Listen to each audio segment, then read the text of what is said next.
Go. All right. Hey there, YouTube. So this is Coach Pierre here with another episode of the Coach Pierre's podcast. I got a special guest with me, my brother in Christ, Cody Bauza. He's a fellow writer at LWOS, Last Word on Sports. He's the one who got me into the writing business, and I appreciate him for that. Excellent writer. Definitely go check out some of his stuff, and I'll be linking it on the bottom in the description. So definitely go check him out if you're a huge fan of the Colts or just appreciate good writing. Um, as a Colts writer and a big Colts fan, he got to experience the Uncle Phil experiment.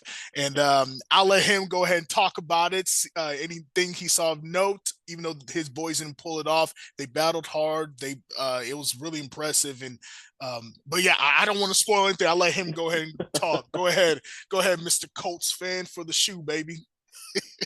It it was an experience. I'll start it off with that. Uh, game plan going in, we all kind of knew it was going to be give the ball to Jonathan Taylor, Mhm.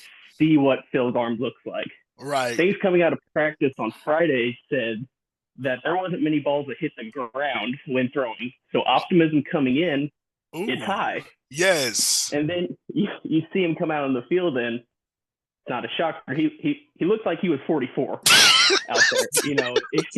There was one drop back he had. He kind of slipped, and first thing that went through my head is this is going to be a meme for the next 5 years. Oh. 5 years until his Hall of Fame.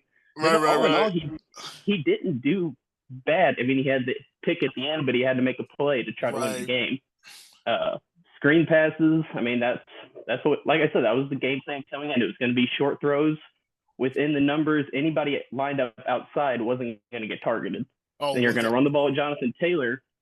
What I thought was impressive from the whole game plan was that Amir Abdullah got put in more to the offense this week, and that was something that I really didn't even think about Right. because Abdullah has mainly been, a special teams guy, the kick returner. That's just about it.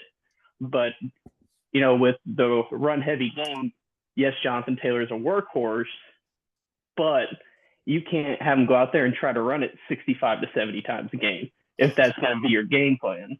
So having somebody like that to kind of make the balance a little bit better, and he was pretty viable in the passing game. He was the Colts' leading receiver today. He had 5 receptions for 32 yards. I mean, yeah, it's not a lot, but if you throw in another weapon for Phil to throw it to, or Riley Leonard, whoever's going to be throwing the ball, I mean, dadgummit, it's going to work. You know what I mean?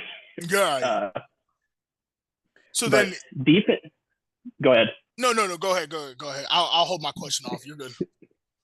Defensively, like we came out of the gates firing. I mean, coming into halftime, I know Seattle had under 30 yards rushing. Like their offense wasn't firing at all, and that's big considering the Colts were missing, Buckner, Travarius Ward's back on the IR, Sauce Gardner's not Yeah, saw not that. in the lineup. So it was up to Lou to kind of scheme up something. And during the first half, Seattle had nothing going on offense. So Right. you're looking at this, it's like, all right, if we can get a two possession lead, we might be in a good spot. And we were there for a little bit. Seattle kicked a late field goal at the end of the first half, which made it touchdown game. But Seattle didn't score a touchdown the whole game. Like Right. Colts lost on 6 field goals.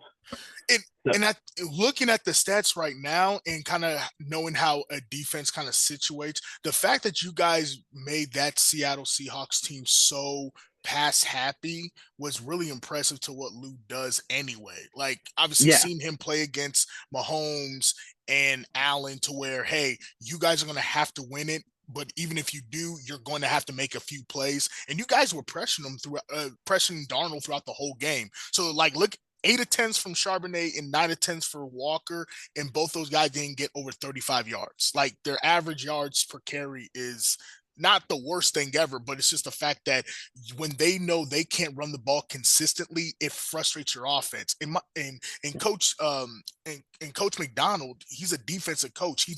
Yes, that offense is pretty. Hey, let's take a deep pass here. Darnold, go ahead, make a few moves, but in actuality, they want to be running the football so that they can keep the clock moving. They can give their offense a little spark, but protect that defense. So good job on Lou. I mean, it was a game. It's 16-18, obviously. Like yeah. you guys had a shot. I mean, coming into the game today, the whole talk this week was the 13.5-point spread was that too low. I was like, what are you doing in Vegas? I was like, I'm taking that. Oh, I will say coming in, obviously Seahawks are very well could be the best team in the NFC, if not, one of the best in the NFL, right, barring anything New England and Denver does, or heck, even what the Rams do. But I mean, Seattle's one of those offenses, like once they get going, they're going. Yep. You're not going to stop them. And then, yep, I mean, coming in today, they were number 2 ranked scoring offense, number 2 ranked scoring defense. So, I mean, that's going to win a lot of football games alone in itself. Right. But one thing from the defense that I took away, and just kind of seeing some of the things on X and all that while the game was going, is that Liatu Latu, this was almost, it seemed to be like his breaking out game. Like kind of all year, you're kind of looking, it's like he's getting the pressure on the quarterback, but he's not getting the sacks. And that was kind of the same thing last year too. But today it was, he's getting back there. He's getting to Darnold. Granted, the sacks didn't come. I think 1.5, 1 sack, maybe. I'm not exactly sure. It just has one sack, 1.5 sacks. So yeah, but the pressure, but you guys were putting pressure on him all game long. Yeah, and the Colts rush defense, or I should say the pass rush, is something that's just been harped on for, I'd probably say, since week 2. Right. I mean, week 1 we had the Dolphins and held them to 0 points and all that, but that was kind of, but whenever Miami's having a players only meeting after week 1, really, how good did you actually do? Like, but I thought they had a real good plan for keeping JSN in check. He didn't reach that 50-yard mark till well into the second half. Yeah. And then, because I mean, I don't want to say their offense runs through him, but he could be the best wide receiver in probably offensive player of the year, awards in my opinion. Mekhi Blackman, guy who came over from Minnesota this year, has played a lot because of our secondary, I don't want to say issues, but just being hurt all year. He stepped up, and I thought he played a really good game today. And then shout out to our kicker too, Blake Groupie. I mean, I'll give myself 5'7". I'm pretty sure he's about the same size as me, if not maybe a quarter of an inch shorter than I am, to have the ability to go out and kick a 60-yard field goal to take the lead in Seattle with 47 seconds left. I mean, with all the kicking issues that we've kind of had this year, I mean, hats off to that guy. Yeah. For one thing. Play calling, like I said, starting off, we expected it. It's going to be run heavy. Phil's not going to throw the ball downfield, which kind of doesn't play into our offense because we do rely on Alec Pierce getting that deep ball, at least 1 or 2 a game, to really get our offense going. But the only kind of gripe, I really wouldn't say it's a gripe on my part, but just kind of some things that people are saying, why not take the pass on 3rd and 7 there at the end of the game instead of running it up the middle with JT. I mean, Steichen came out and said, this is our game plan. We're going to stick to it. Right. He's kind of been ridiculed for his game plan all year. It's just one of those things like, well, do you like him because he stuck to his game plan? Or now this week he kind of went off of it, or this week he stayed to it and now people are criticizing from that too. It's like, you can't have it both ways. Like, I understand just kind of how football is now. It's every choice you make is going to be ridiculed. But I thought Steichen, calling wise, had a good game. Kind of a toss up there at the end, whether to go for it on 4th and 4 or kick the 60-yard field. I mean, ultimately it's redundant. He made it, but still lost. I know it's kind of the same old story with the Colts defense too. Come back and take the lead late.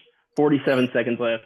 Seattle has no timeouts left, and you play just a soft zone coverage, and that, like, you're given those 2 passes that Darnold made to really ice the game. I mean, he was getting 3 to 4 seconds in the pocket. Rashid Shaheed just runs the simple. He's getting ready to run a convert, realizes it's soft zone, just comes back. Nice, easy 22-yard gain for him. Put him right in the field goal position right there. So pass rush, I think that's something we're going to definitely have to look into. I don't even want to get into the quarterback situation because, it's Yeah. the saying's kind of going roses are red, violets are blue. I saw it coming, so should have you. Uh-huh. So rush pass defense is getting to the quarterback is definitely something that's going to be discussed. And with DeForest Buckner being out, yeah, that's going to hurt. But you can't just rely on an aging DeForest Buckner Right. to get to the quarterback. Not at that position. Like, he should be No. your crafty veteran who's, hey, I make a couple plays here and there because I've been in the league a while. Yeah. Not everyone else should be young, hungry pups that are just, I'm holding you back. I'm holding you back. Yeah. Let's go, baby. And as far as like, and DeForest Buckner has probably been one of the, the staples of this Colts team for as long as he's been here. Like, he's been one of those steady guys, but he does get to the passer. But his play style, especially playing, the inner defensive tackle, it's, he's there to stop the run. Yeah. That's what Buckner has always done. It's been stopping the run. We'll figure out a way to get to the pass rusher. And honestly, if he'd been healthy, he went out. It was going into the Berlin game against Atlanta. I think there would have been things a lot different coming to that, but you can't say that one guy is the whole reason why, you're struggling and all that. I mean, these past few weeks injury bug has just been unreal. And then, the whole, our savior Daniel Jones goes down last week with the Achilles. It really was the Achilles heel to the whole season. Just when was it going to happen? Oh, right. It happened. All right, here everything's going down now. But main takeaway: hats off to Uncle Phil. He, at 44 years old, he comes out and, like he said, shoot, I'm not here to be the savior. I'm just here to play and show that the old man can still do it. Right. And mobility.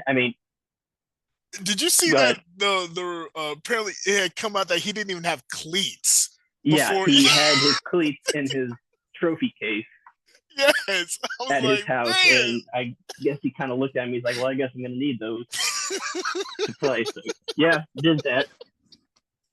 But just over 100 yards, and I mean, I'm pretty sure I about jumped through the roof when he threw the touchdown to Josh Downs, and I was like, "All right, we're back in this thing," and then slowly came to a crashing halt. Oh, I feel you on that, brother. I feel you. So then a couple things. So in terms of the offense right now, so I'm assuming Phil Rose was brought in due to his veteran leadership and some familiarity with the offense. Now that he's actually played a game, do you think the offense will now slightly improve or get more complex? Because this week it had to go pretty simple. Even with him coaching, even with him even using some of those, like, there's a difference between, hey, I can tell, I know what the play are versus actually like timing and so on and so forth. So do you think as this continues on, because I'm assuming he's going to be the quarterback for the rest of the season, unless Riley Leonard just, wows everybody in practice or something, he's gonna be the guy. So do you think the offense will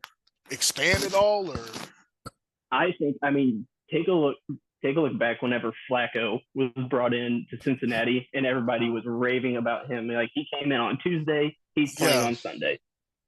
Philip Rivers was the same thing. Right. Like, he's like, there's only so much that you can learn. And he even said in his post-game conference, he's like, coming in here 3 days of practice, next week I'm going to have a full week, if not kind of extended, because they play on Monday night.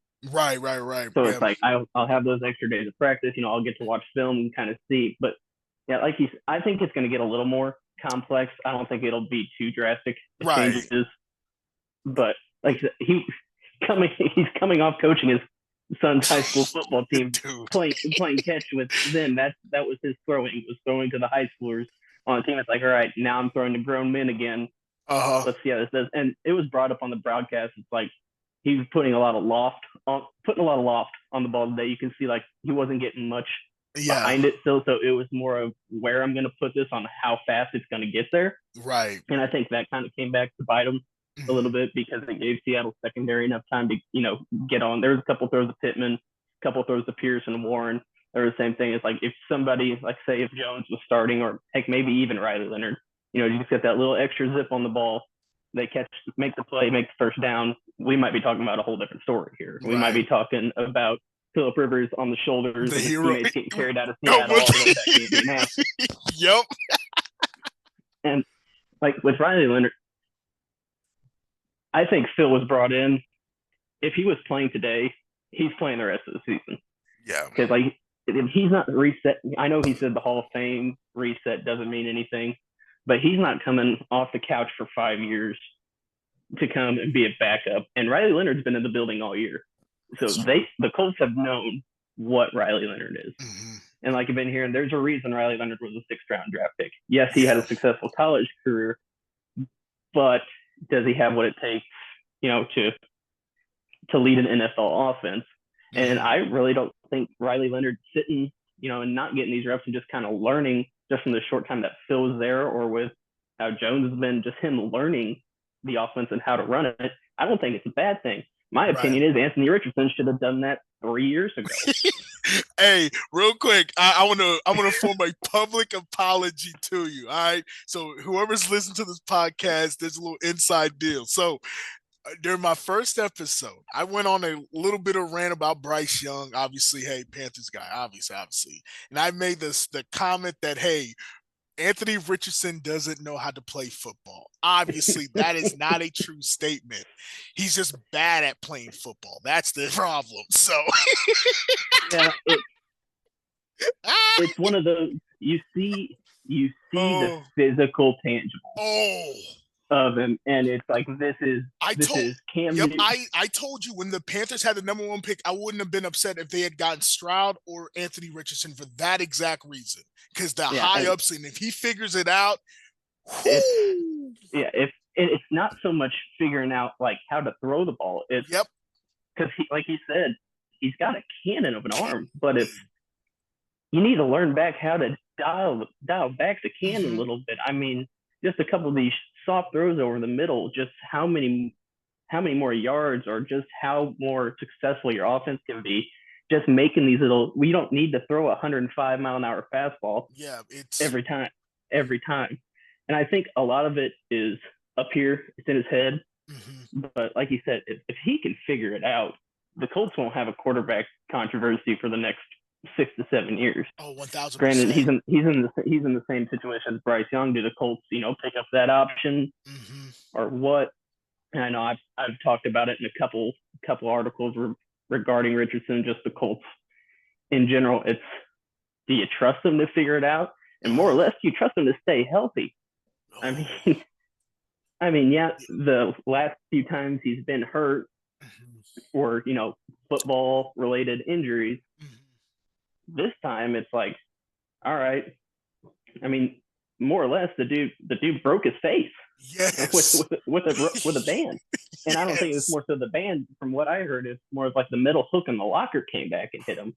Oh. And then he was MIA. Like nobody's seen him, heard from him. I mean, Steichen came out a couple times and said things like, yeah, he's progressing well, but he's not, not ready to run that offense yet.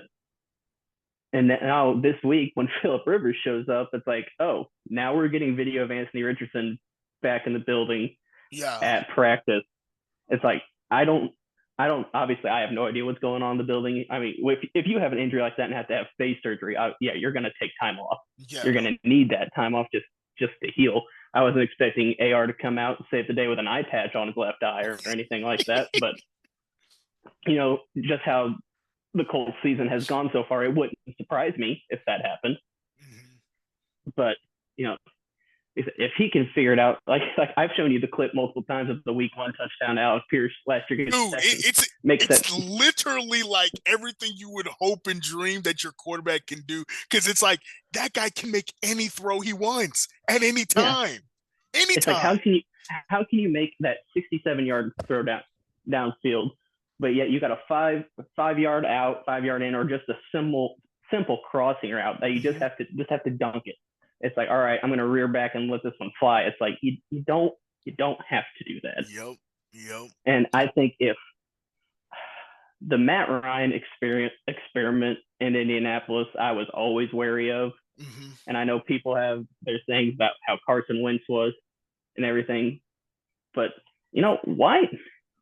You signed Gardner Minshew coming into AR's rookie year, and granted he played all year and still was was one throw away from taking the Colts from winning the division and making the playoffs. Right. Why not just say that year? I know Gardner's not a superstar NFL quarterback, kind of a journeyman right now, but he has the experience. So why not just let him, like, hey, Gardner is our quarterback this year.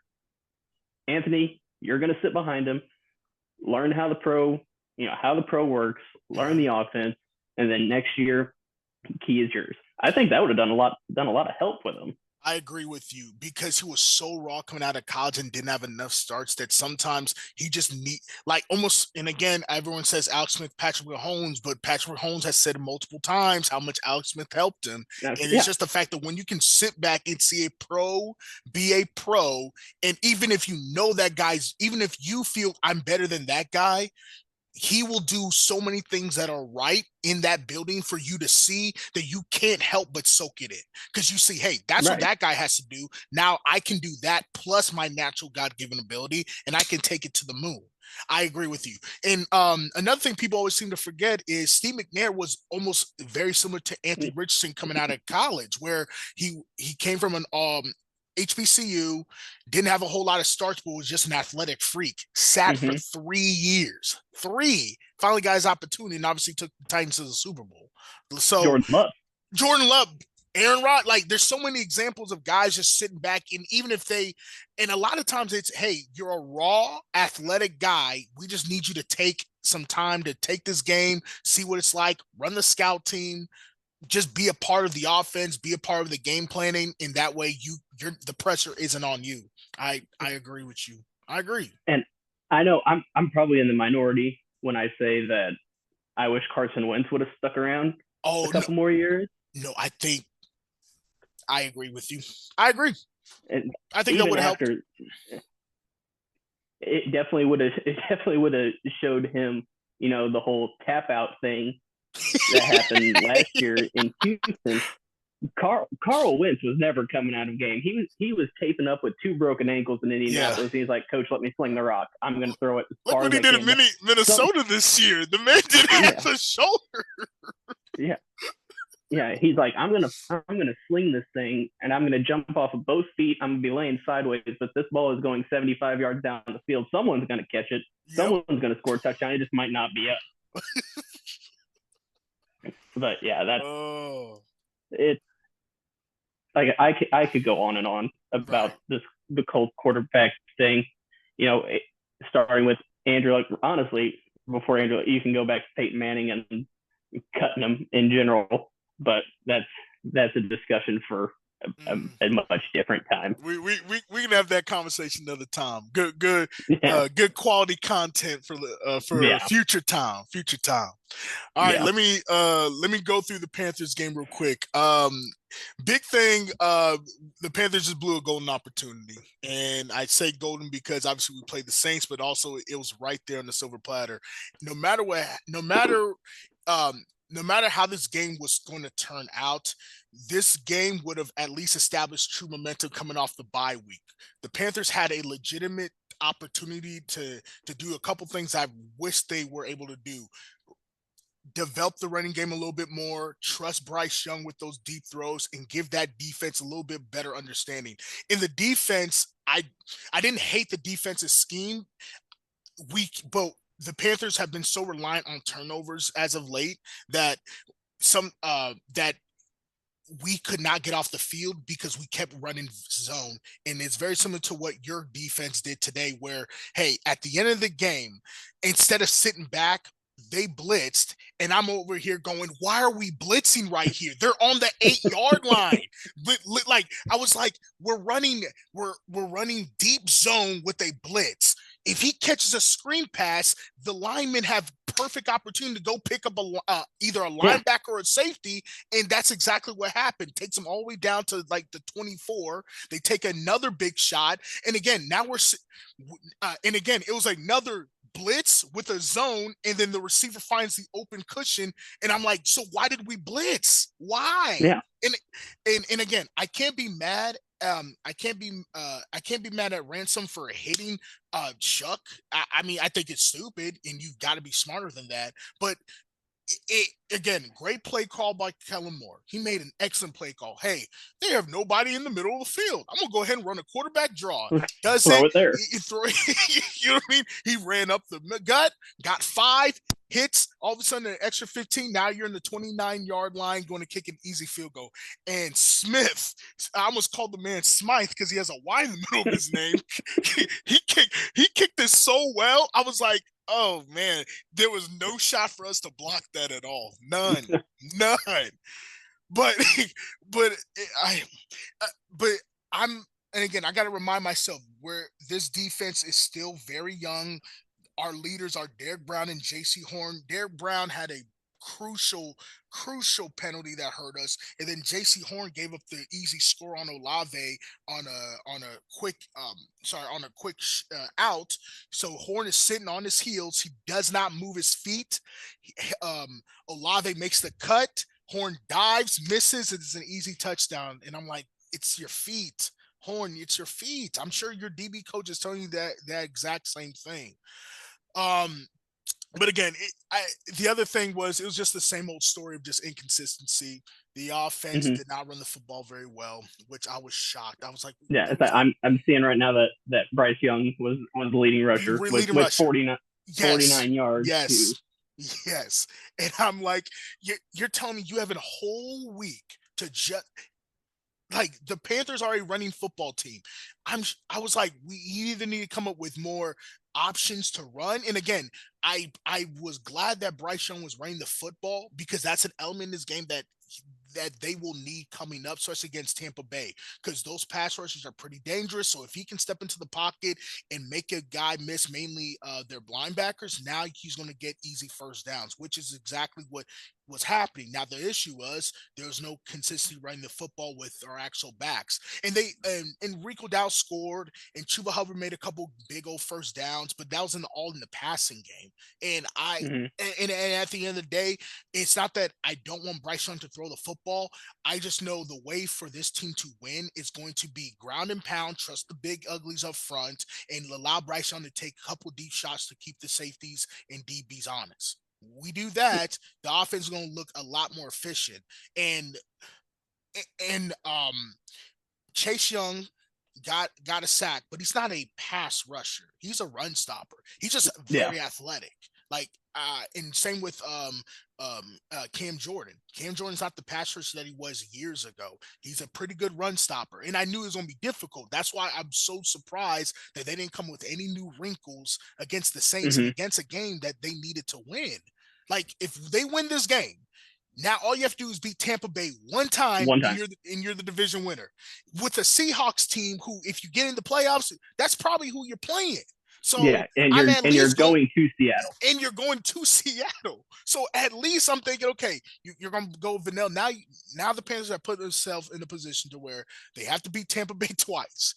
It's hard to beat a team twice, 3 times. You know what I mean? Like where I'm not even getting to 3 times, just twice. It's already hard to beat. So and it's one of those, like you said, like getting the ground game. Like that's just, to me, that's just how the NFL is going now. Like, look what these running backs are making now. And you can make the argument that between Dowdle and Hubbard, with the renaissance of Rico Dowdle's career kind of, I don't want to say came out of nowhere, but finally getting his chance and just having, the half a season that he's been having, ultimately making Chuba Hubbard, running back 2 when he was probably a top 15 running back last year alone. Mm-hmm.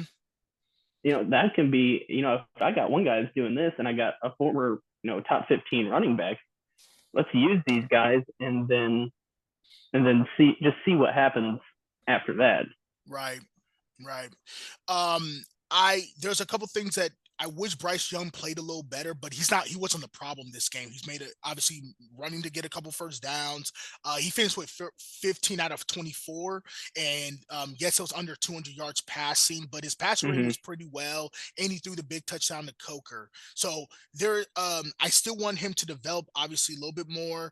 But again, like I said earlier, the offense is a running offense, and that was what I was the most disappointed with. And Canals did a good game plan starting off. Again, I always look at the first drive at the start of the game and the first drive out of the half, because that means like, hey, you set your team up pretty well, and they were able to go down and score. They didn't score, and that's the first drive out of the second half. Yeah, that's just probably either adjustments or, and I'm trying to remember off the top of my head, but it was just they were able to get the first, but then they didn't score. They ended up putting, and again, it was just run, pass, throw, and a quick shuffle by Bryce Young to get it, and they incomplete pass. So they probably could have scored, but they didn't. The killer in this game was the penalties. 11 penalties for 103 yards, and one of them was during the offense. Oh, that's what it was. Icky, our left tackle, Bryce is strolling out. He gets hit, quote unquote, late. And I mean, it's on the sideline, so on and so forth. He gets hit. Icky comes out of nowhere and just smacks Cam Jordan. And now they didn't throw the flag on Cam Jordan. The late hit.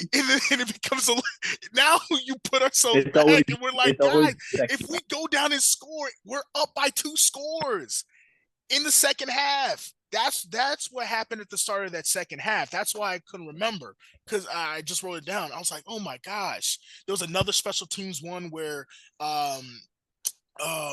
illegal formation. The Panthers kick returner takes all the way down to the 50. If that doesn't happen, we probably at least get 3 points there. So, and again, the officiating wasn't perfect. A lot of penalties on the Saints side as well. So I can't complain about refs when they're just throwing flags on everybody. I wonder if this crew was like one of the more higher penalty crews, but overall, I'm giving the Saints credit. I mean, this essentially was they're fighting for pride. They have the opportunity to get the first pick in the draft, and they're like, hey, if we get it, it's because teams legitimately beat us, but we're not laying down, especially against the Panthers. And that's the division. From what he's showing, Tyler Shuck's not bad. He is not bad. Now, I don't know what the Saints will do with him in the future, especially if they get the top 3, but he's not bad. Yeah. He is not bad. And there's a couple of throws where he's stepping in there and he's seen the field pretty well. And I know part of it is just because of his age, but he made one throw to oh my gosh. I cannot remember the receiver's name, but he had he literally took a step, faked with his eyes, and threw it backside. The receiver catches it in stride and is able to go down for an extra 10. And I always like that because even as a rookie, even as an older player, that's a difficult thing to go, hey, motion everything this way, orchestrate the defense to look at one side, but then immediately I know it's going on the back side and I'm able to make that throw. It was impressive. Like, and again, I'm giving them credit where it's due. Like, Demario Davis balled out for them. Cam Jordan stepped up. And the kicker, Charlie Smith, dude, he can kick. He can kick. Yeah. He can kick, man. Smith with an eye. That I hate it for us. I think without the penalties, the Panthers this year have been the fifth best penalty team. Like, we just don't get a whole lot of penalties and this was our most penalized game. And it sucked that it had an opportunity for us to take a commanding lead in the South. And now we're making ourselves a little bit difficult because we're having to beat the team twice and give ourselves an opportunity against Seattle to win. So hopefully we go 3-1 and pull it off. Like you said, you had the position to put yourself, ahead in the South, and it's hard to swallow because the likelihood of Atlanta going into Tampa and doing what they did when they were down, like Tampa literally gave that game away, and I didn't even want to think about that. Turco Chains and legacy game. Just nobody would have thought it, and they did it. So I could see as Panthers players or Panthers fans, like, all right, this is our time. We've been playing well. Let's go out there and take it. But hey, it's the NFL. Anybody can beat anybody, and it's just the way the ball bounces sometimes. Oh my gosh, yeah. Let me tell you real quick, because we're gonna have to wrap this up pretty soon. But I wasn't able to watch the game because I've been looking for this freaking toy called the Next Playground, NEX, right? Apparently, I've never heard of this thing, Nope. but it's been the hottest toy. And so I really feel like I'm like a real life Jingle All the Way movie. Like I got the comedic chops of Sinbad, but I got the physique of Arnold Schwarzenegger. So I'm 2-1, and I went to 5 different Walmarts, 2 different Sam's Club. I've called every like I called about 3 different every Kansas City Walmart I could just to find it. And Mm-hmm. guess where it was? In my hometown. It It's in my hometown the whole time. Yeah. And I'd gone there already earlier that day. They're like, nope, we don't have it, sir. We don't have it. We don't have it. I don't know what you're talking about. We been don't there have all along. it. And it's been there the whole time. I finally cooled back up. I was like, okay, 3 different stores said you had this. Can you please just check in the back? Luckily, the lead guy's like, oh, yeah, I've seen that before. It's in a weird little box. I'll go walk down there. And he was like, oh, yeah, it was in a security thing. Not a whole lot of people go back there. And I was like, you know how much time I wasted? So I'm having to take a recap, look at highlights. Yeah. I looked at the fourth quarter drive in the first second half notes and stuff. So that's how I was able to watch it finally. But oh my gosh, it's been a struggle. We who do you guys play next? We got San Francisco Monday night. It doesn't get any easier. And then we got Jacksonville and then Houston again. And like I said, you know, the rest of my family being Texans fans, I am scared for not only my well-being if this collapse does happen, which it's pointing to, but I'm still going to hold on. Right. But with the Texans defense, I am worried about Phillip Rivers' well-being after that game. Yeah. Like I think he can do it, but let's just hope everything goes well and that he doesn't put himself in harm's way. But like Phil said, he's never ran away from anybody throughout his whole career. But Phil, we might want to try. Yeah, we play Tampa Bay. Obviously, it's essentially for the leader of the division and the opportunity to control your own destiny. And the big thing for the Panthers just needs to be, no matter what happens, we've got to be more consistent. Like I feel like we are such a young, inconsistent team, and I just need Dave Canales to fix it. And obviously, it's this whole season's just been about lessons and learning how to play football and how to win, and that's a quality. You know that any good team, they just know how to win games, and we need to put ourselves in a better position to win some of these games because I feel like no matter what happens, this is a team that can definitely make the playoffs and win a game. Like if we play Seattle, and I'm thinking ahead a little bit, I like our chances against Seattle. Like I know that's crazy to think, but it helped that we once the Panthers beat the Rams, I just felt like it kind of opened the door for this whole season and gave players belief in what this team can actually do. I mean, I think the Rams, I think, are going to win the Super Bowl this year. I'm not sure who on the AFC side they're going to play. I'm leaning Bills, but you know, I mean, that's the AFC. By the way, they're playing right now, and the comeback they had against New England today, it's like, and now that you know the Chiefs are eliminated, who's standing in their way? With experience and a hungry roster that's like, hey, the bad man's gone. Man's gone. Yeah. the bad team's gone, guys. Yeah. And then, you know, I mean, Denver is a good. I'll be honest, I didn't see the end of the Denver Green Bay game. I don't either. Know who. Like I told you, I was running around all of Springfield. So yeah. I mean, New England is good. Mm-hmm. I will give them that. Mm-hmm. Their schedule's even better.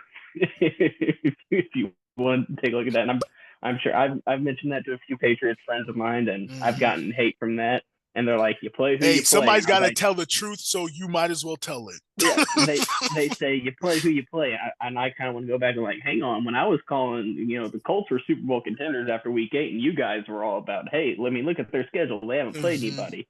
Let's Mm-hmm. go ahead and mosey on over to that schedule you guys got after you guys lost to the Raiders and the Steelers, by the way. Yeah, huh? That did Yeah, happen. yeah, yeah.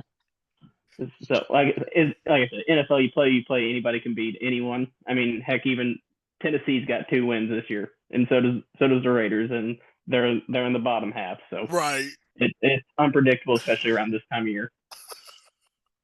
Oh man.